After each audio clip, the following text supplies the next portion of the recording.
Jim and I met back in high school. We were high school sweethearts. I was only a freshman. He was a junior.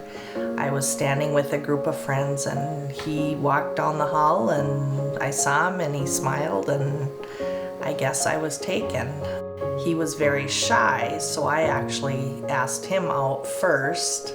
Well, I probably would have married him the day after high school if he had asked me.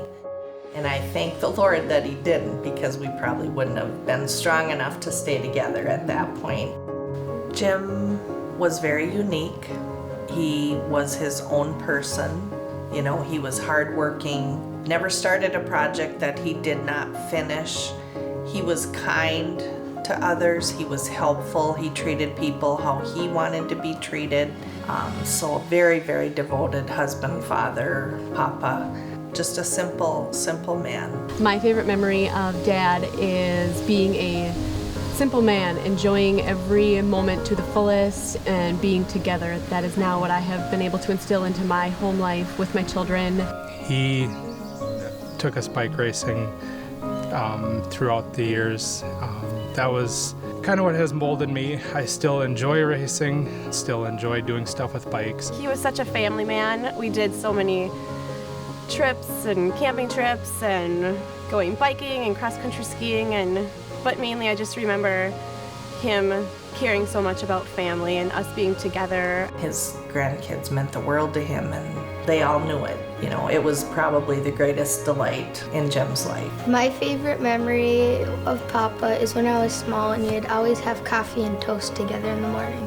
Him and me used to read books together. He brought us camping in his tea job. He always had gumballs at his workshop.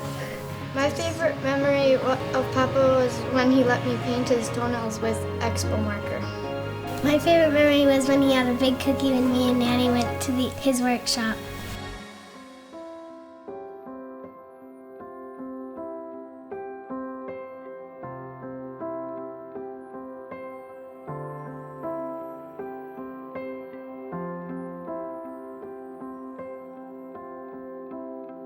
We were in the hospital admitted and they were going to run an MRI, and when they did that on Monday, we thought we were just in the clear because all these blood tests came back fine, everything was fine. And at 4:30 that day, Jim's original neurosurgeon that diagnosed the brain tumor walked through the door with 2 physician's assistants, one a female, and she had tears in her eyes. And you know, they said, it seems like we're always the ones to bring you bad news. And that's when we were given the devastating news that Jim had numerous tumors in his spinal column and that he would become paralyzed and that there was absolutely no cure for this.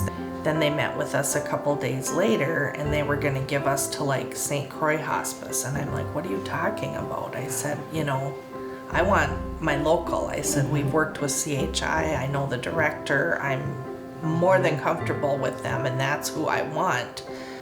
I, you know, was very nervous, very scared. You know, hospice meant the end. It was dreadful. That's when, you know, we met Stacy. She came into our life and we just loved her from the get-go, and she became our main nurse and really felt like we developed a relationship. She brought a lot of life and happiness, even though the situation was pretty grim. We couldn't have done it without you. And I think hospice was, I knew nothing about it. I was scared. The fact that you have a nurse on call to ask questions to and, you know, kind of be that reassuring factor, because I didn't know it all and you guys were very... And that's what we're here for, to support you and him and your whole family along the journey. Yeah.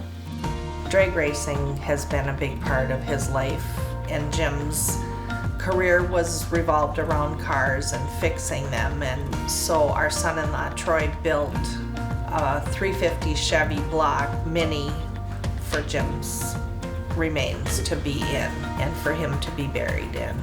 So we decided that we would take Jim on his last rod run. So we asked friends to bring their hot rods. So we got to use the 1931 Ford coupe that Jim built, that he drag raced, pulled Jim's coupe on the trailer, And then we followed Emblem Brenny Funeral Home out to the cemetery from the church with Jim's remains, and we were able to bury him.